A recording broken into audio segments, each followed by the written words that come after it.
शुरुआत एक सिंपल सवाल से करते हैं। एक इन्वेस्टमेंट प्रॉपर्टी खरीद ली, बस क्या इतना काफ़ी है? या ये सिर्फ शुरुआत है और उससे कहीं ज़्यादा प्रॉफिट कमाने के तरीके हैं? आज हम इसी की गहराई में उतरने वाले हैं, खास तौर पे कैलगरी के रियल एस्टेट मार्केट के कॉन्टेक्स्ट में।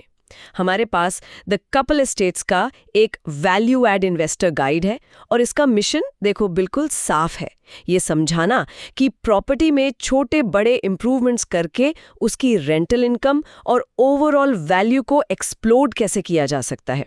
ये पैसिव इन्वेस्टिंग नहीं है। बिल्कुल सही। ये बाय एंड होल्ड और होप वाली स्ट्रैटेजी से 2 कदम आगे हैं। इसे आप कह सकते हैं buy, improve and profit strategy. और इस गाइड में 3 ऐसे जबरदस्त तरीकों पर फोकस किया गया है जो कैलगरी जैसे मार्केट में जहां इतना एक्शन हो रहा है बहुत इफेक्टिव साबित हो रहे हैं। राइट।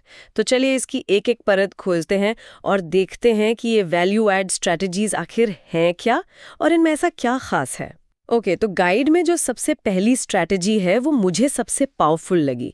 आइडिया है एक लीगल स्वीट ऐड करना। बेसिकली आप एक सिंगल फैमिली रेंटल को 2 अलग-अलग इनकम स्ट्रीम्स में बदल रहे हो। एक ही छत के नीचे 2 रेंट चेक्स। मैंने गाइड में वो बिफोर और आफ्टर फोटो देखा, ऑनेस्टली विश्वास नहीं हुआ कि ये वही बेसमेंट है। एक तरफ अंधेरा पुराना सा वुड पैनल कमरा जो स्टोर रूम लग रहा था और दूसरी तरफ एक पूरा मॉडर्न ब्राइट 1 बेडरूम अपार्टमेंट। सिर्फ देखने में इतना फर्क है, इसका नंबर्स पर क्या असर पड़ा? नंबर्स तो इसकी असली कहानी बताते हैं। गाइड में एक बहुत सॉलिड एग्जाम्पल दिया है। इमेजिन करो ऐसी कैलगरी में एक बंगलो है जिसे $550,000 में खरीदा गया। उस एरिया में उस साइज की प्रॉपर्टी के लिए आप लगभग $2300 पर मंथ का सिंगल फैमिली रेंट एक्सपेक्ट कर सकते हैं। कि 2300 डिसेंट है पर लाइफ चेंजिंग नहीं। एग्जैक्टली। अब यहाँ वैल्यू ऐड आता है। इन्वेस्टर ने उसमें $65,000 इन्वेस्ट किए और एक प्रॉपर लीगल बेसमेंट स्वीट बनाया। नतीजा, जो ऊपर का मेन फ्लोर था वो अब $2,000 में रेंट हो गया और नया बेसमेंट स्वीट $1,500 में। टोटल मंथली रेंट हो गया $3,500। वाओ, एक मिनट, मतलब सीधा $1,200 का मंथली कैश फ्लो इंक्रीज। ये तो साल का $14,400 एक्स्ट्रा इनकम हो गया उसी एक प्रॉपर्टी से। बिल्कुल। और गाइड कहता है कि इस स्ट्रेटेजी से जो $65,000 की रेनोवेशन कॉस्ट है वो अक्सर 4 से 5 साल में ही अकेले बढ़े हुए रेंट से रिकवर हो जाती है। इसके बाद वो सारा एक्स्ट्रा पैसा प्योर प्रॉफिट है। 4 से 5 साल में कॉस्ट रिकवर करना सुनने में तो बहुत अच्छा लग रहा है, लेकिन क्या इस कैलकुलेशन में हम बढ़ते हुए इंटरेस्ट रेट्स या प्रॉपर्टी टैक्स को फैक्टर इन कर रहे हैं? क्या ये ROI इतना ही फैंटास्टिक रहता है जब हम सारे हिडन कॉस्ट्स को भी जोड़ लें? बहुत अच्छा सवाल है। देखो, ये जो 4-5 साल का फिगर है ये ग्रॉस रेंट इंक्रीज पर बेस्ड है। ऑब्वियसली आपके प्रॉपर्टी टैक्सेस थोड़े बढ़ेंगे क्योंकि प्रॉपर्टी की वैल्यू बढ़ गई है और यूटिलिटीज का खर्च भी बढ़ सकता है। लेकिन इसका दूसरा पहलू ये है कि आपने सिर्फ कैश फ्लो नहीं बढ़ाया, आपने प्रॉपर्टी की ओवरऑल वैल्यू भी बढ़ा दी है। एक सिंगल फैमिली होम से ज्यादा वैल्यू एक ऐसे घर की होती है जिसमें लीगल स्वीट हो। तो आप 2 तरह से जीत रहे हैं, हायर कैश फ्लो भी और इंस्टेंट एक्विटी गेन भी। और हाँ, एक चीज, लीगल स्वीट बनाने से पहले सिटी के जोनिंग बायलॉज और बिल्डिंग कोड्स को समझना बहुत जरूरी है। इसमें थोड़ा पेपर वर्क रहता है, लेकिन इसके बिना आपका स्वीट लीगल नहीं कहलाएगा, जो आगे जाकर बड़ी प्रॉब्लम बन सकता है। ओके, तो लीगल स्वीट एक पावर हाउस स्ट्रैटेजी है, लेकिन इसमें बड़ा कैपिटल लगता है। मान लीजिए किसी इन्वेस्टर के पास अभी $65,000 नहीं है, क्या उनके लिए खेल खत्म हो गया? या क्या वो छोटे कदम उठाकर भी अपने रिटर्न्स को बूस्ट कर सकते हैं? यही तो इस गाइड की खूबसूरती है। ये अलग अलग इन्वेस्टर लेवल्स के लिए हैं। तो अगर आपके पास बड़ा कैपिटल नहीं है तो आप दूसरी स्ट्रेटेजी पर फोकस कर सकते हैं, स्ट्रेटेजिक कॉस्मेटिक अपग्रेड्स। यहाँ स्ट्रेटेजिक वर्ड सबसे इंपॉर्टेंट है। हम हर चीज नहीं करने की बात नहीं कर रहे। मतलब हम सिर्फ वो चेंजेस कर रहे हैं जिनका रेंट पर सबसे ज्यादा इम्पैक्ट हो। सही। एग्जैक्टली।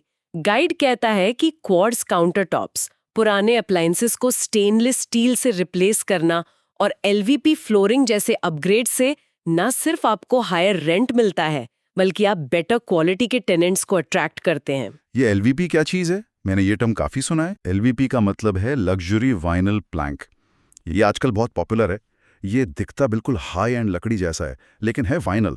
इसका फायदा ये है कि ये वाटरप्रूफ है, स्क्रैचेस से, टेनेंट्स के आने जाने से जल्दी खराब नहीं होता। ड्यूरेबिलिटी और लुक्स का परफेक्ट कॉम्बिनेशन है, खास करके रेंटल प्रॉपर्टीज के लिए। अच्छा, इसका भी कोई रियल एग्जाम्पल है गाइड में? नंबर्स के साथ? हाँ बिल्कुल। डाउनटाउन कैलगरी में एक कॉन्डो का केस स्टडी है। उसका पुराना रेंट था $1,650 मंथ। इन्वेस्टर ने उसमें $12,000 के फोकस्ड अपग्रेड्स किए। नया पेंट, एलवीपी फ्लोरिंग, किचन में नए काउंटर टॉप्स और स्टेनलेस स्टील अप्लायंसेस। $12,000 का इन्वेस्टमेंट, ठीक है। तो रेंट कितना बढ़ा? नया रेंट हो गया $1,950 मंथ। ओके। यानी हर महीने $300 एक्स्ट्रा। साल का $3,600। अब देखो, ये $12,000 के इन्वेस्टमेंट पर $3,600 सालाना रिटर्न है। ये 30% का कैश ऑन कैश रिटर्न है, सिर्फ कॉस्मेटिक चेंजेस से। और इसमें प्रॉपर्टी की वैल्यू अप्रिसिएशन अलग है। ये तो काफी इम्प्रेसिव है। और गाइड में एक चार्ट भी है, monthly rent increase after upgrades, जो ऐसी चीजें विजुअल लर्नर्स के लिए आसान बना देता है। उसे साफ दिख रहा है कि पैसा कहाँ लगाना चाहिए। सबसे ज्यादा लगभग $400 का रेंट इंक्रीज न्यू किचन से आता है। सच में किचन घर का दिल होता है। बिल्कुल। उसके बाद फिनिश बेसमेंट जो है वो है अप्रॉक्स $350, न्यू फ्लोरिंग अप्रॉक्स $250 और रेनोवेटेड बाथरूम से $200।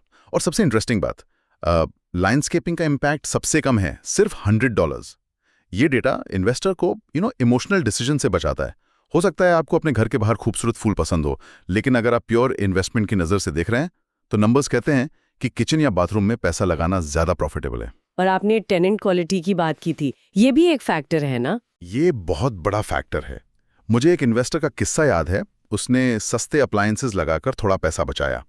नतीजा, हर 6 महीने में टेनेंट बदल जाता था और हर बार वेकेंसी और रिपेयर का खर्चा होता था। फिर उसने स्टेनलेस स्टील अप्लायंस लगाए, रेंट थोड़ा बढ़ाया और उसे एक ऐसी फैमिली मिली जो 3 साल से वहां रह रही है। वो कहता है, असली प्रॉफिट टेनेंट रिटेंशन में है। टर्नओवर कॉस्ट्स आपके प्रॉफिट्स को चुपके से खा जाते हैं। इंटरेस्टिंग। तो हमने प्रॉपर्टी में नया पैसा डालने की बात की, चाहे वो बेसमेंट के लिए हो या किचन के लिए। लेकिन क्या कोई ऐसा तरीका है जिसमें प्रॉपर्टी से ही पैसा निकाला जा सके ताकि उससे आगे इन्वेस्ट किया जा सके? ये आइडिया मुझे हमेशा फैसिनेट करता है। और यही हमें तीसरी स्ट्रैटेजी पर लाता है, जो थोड़ी फाइनेंशियल है पर ये गेम चेंजर हो सकती है। इसे कहते हैं refinance to pull equity. Okay, इसको आसान भाषा में समझाइए। इक्विटी और रीफाइनेंस का यहाँ क्या मतलब है? जरूर। देखो, इक्विटी वो हिस्सा है प्रॉपर्टी का जो आप एक्चुअली ओन करते हैं, यानी प्रॉपर्टी की करंट मार्केट वैल्यू माइनस आपका आउटस्टैंडिंग लोन। जब आपकी प्रॉपर्टी की वैल्यू बढ़ जाती है, चाहे मार्केट के उतार चढ़ाव से या आपके किए गए इंप्रूवमेंट से, तो आपकी इक्विटी बढ़ जाती है। रीफाइनेंसिंग का मतलब है कि आप अपना पुराना मॉर्गेज यानी लोन एक नए मॉर्गेज से रिप्लेस करते हैं, प्रॉपर्टी की नई बढ़ी हुई वैल्यू पर। इससे आप उस बढ़ी हुई इक्विटी को टैक्स फ्री कैश के रूप में निकाल सकते हैं। मतलब आप प्रॉपर्टी बेचे बिना उसके प्रॉफिट को यूज कर सकते हैं? जी। ये थोड़ा कॉम्प्लेक्स लग रहा है, एग्जाम्पल से समझाइए। गाइड में एक 4प्लेक्स का केस स्टडी है। इन्वेस्टर ने उसे $900,000 में खरीदा। उन्होंने हर यूनिट में थोड़े कॉस्मेटिक अपग्रेड्स किए, रेंट बढ़ाया।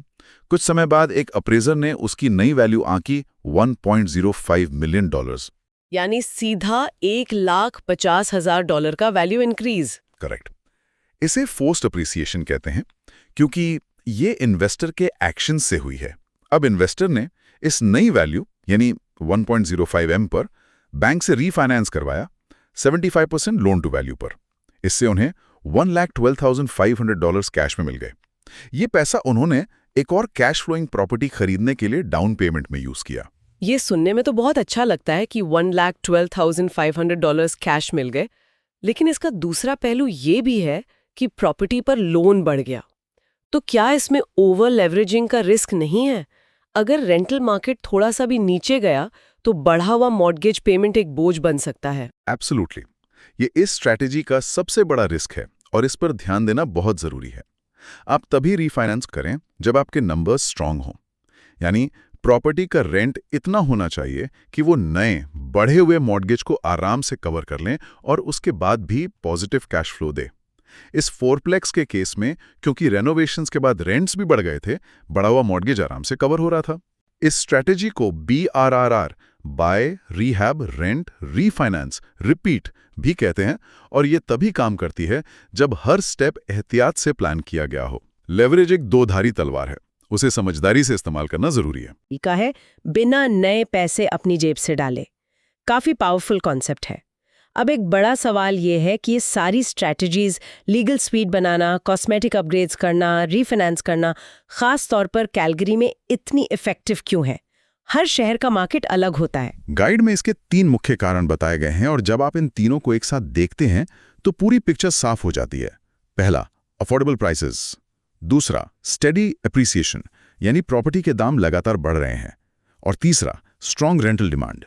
जब ये तीनों चीजें एक साथ मिलती हैं तो वैल्यू एड इन्वेस्टर्स के लिए एक परफेक्ट स्टॉर्म क्रिएट होता है। इसको थोड़ा और डिटेल में समझाइए। ये तीनों फैक्टर्स इन स्ट्रैटेजीज को कैसे सपोर्ट करते हैं? देखिए, अफोर्डेबल प्राइसेस का मतलब है कि आप अभी भी ऐसी प्रॉपर्टी खरीद सकते हैं जिसमें इंप्रूवमेंट की गुंजाइश हो बिना बैंक तोड़े। स्टेडी एप्रिसिएशन सीधा हमारी तीसरी स्ट्रैटेजी रीफाइनेंसिंग से जुड़ता है। इक्विटी निकालने के लिए प्रॉपर्टी की वैल्यू का बढ़ना जरूरी है। और स्ट्रॉन्ग रेंटल डिमांड, इसके बिना तो सब बेकार है। आप कितना भी अच्छा स्वीट बना लें, अगर उसे रेंट पर लेने वाला कोई नहीं है तो फायदा क्या? राइट। इस बात को सपोर्ट करने के लिए गाइड में एक मैप भी है जो सिर्फ कैलगरी सिटी नहीं बल्कि एड्री, चेस्टमेर, ओकोटोक्स जैसे आसपास के एरियाज का डेटा भी दिखाता है। मुझे इसमें मंथ्स ऑफ सप्लाई का फिगर काफ़ी इंटरेस्टिंग लगा। कैलगरी के लिए ये सिर्फ 1.4 है। इसका क्या मतलब है? मंथ्स ऑफ सप्लाई एक बहुत इंपॉर्टेंट मेट्रिक है।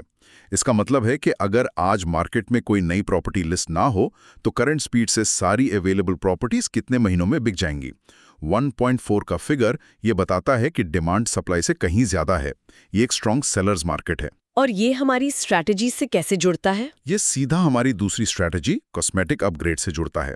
जब मार्केट इतना टाइट हो, टेनेंट्स के पास ऑप्शंस कम होते हैं, ऐसे में अगर आपका कॉन्डो $12,000 के अपग्रेड के बाद भीड़ से अलग दिखता है तो आप आसानी से वो $300 एक्स्ट्रा रेंट मांग सकते हैं, क्योंकि टेनेंट्स एक क्वालिटी जगह के लिए प्रीमियम देने को तैयार होते हैं। उनके पास ज्यादा चॉइस नहीं है। अच्छा, अब समझा। और मैप में दिख रहा है कि सिर्फ कैलगरी ही नहीं, स्ट्रैथमोर में तो प्राइस ग्रोथ 9% है, जो कैलगरी के 8% से भी ज्यादा है। ओकोटोक्स में 7% है।